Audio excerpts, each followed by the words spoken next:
dia, bona tarda o bona nit. A veure quina hora triareu avui perquè estiguem junts. Mireu, us he triat un llibre que es diu Anell Llavor, escrit en Levi Pinfold. Aquesta és la història del senyor Barley. Tenia una granja. Aquell matí es va llevar i va anar caminant cap allà on creixen les flors silvestres, a sota del túnel per on passa el tren. I tot d'una en el túnel va veure una cosa estranyíssima. Abans hi havia un arbre, va dir el senyor Barley, però ara hi havia una mena de flor o una escarxofa gegant. El senyor Barley s'hi va apropar i a dins hi va trobar el que va trobar. Quan va arribar amb aquell petit en braços, la seva dona li va dir: «D'on has tret aquesta criatura?» «Allà on creixen les herbes silvestres», va dir ell. «El que passa que potser és per nosaltres. Aquest nen és de la natura. Allà és on s'ha de quedar», va dir la seva dona, una mica enfadada. El senyor Barley va dir: «No el podem pas retornar, no és com un barret, és un bebè i l'hem recollit. Bé, ja està fet», va dir el senyor Barley. Mentrestant pensava: «És diferent a nosaltres. Vés a saber quines necessitats tindrà, si el podrem alimentar. No sé com ens ho farem», va pensar ell. Arribava la nit. El senyor Barley va pensar que aquell bebè no es podia quedar fora, amb els porcs i altres animalons. Va pensar que si posava una muntanyeta de terra i li feia com un braçolet amb ella, el bebè estaria a gust i bé. Així és que això és el que va fer. La seva dona li va dir: «No, ja sé quin un em portes de cap, senyor Barley», li va dir tota enfadada, «però no es pot quedar aquí, en aquesta casa, aquest fillet, o sigui el que sigui. Si es queda, n'haurem de parlar, tu i jo.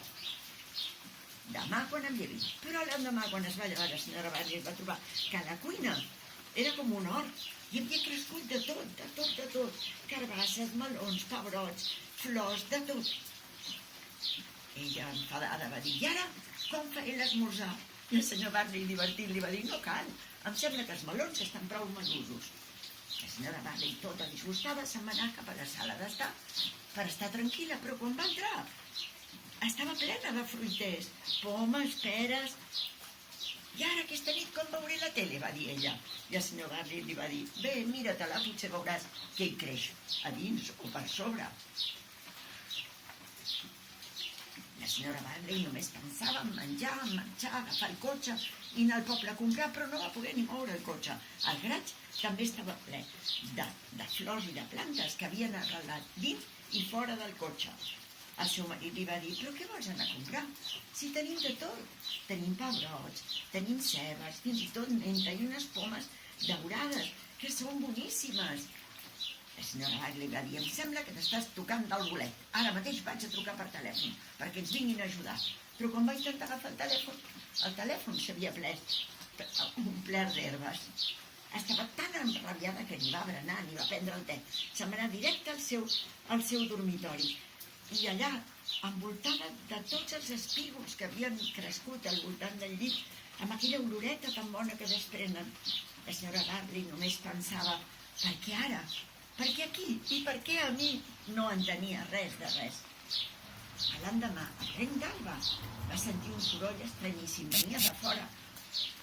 El tren s'havia aturat a la via. Els passatgers havien baixat tots. La via i tots els voltants estaven plens de vinyes, plenes de raïm.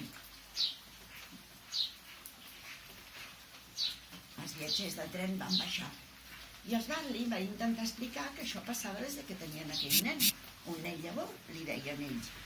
Així els homes van dir: «Aquesta bestioleta, aquesta criatura, sigui el que sigui, se n'ha d'anar. No veieu que està destruint el nostre món?» Però quan es va sentir la senyora Barley, es va com enfadar per dins i va dir: «No veieu que és un nen, que és una criatureta?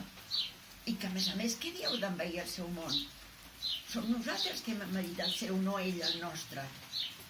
Així que es queda aquí a casa nostra». En aquest moment, com si hagués escoltat aquestes paraules, el nen llavor florit. Es va omplir de flors que feien una olor preciosa i va començar a parlar amb un llenguatge màgic, d'aquests que potser escoltàvem quan a l'inici del món. i va fer un encanteri que va durar setmanes i setmanes.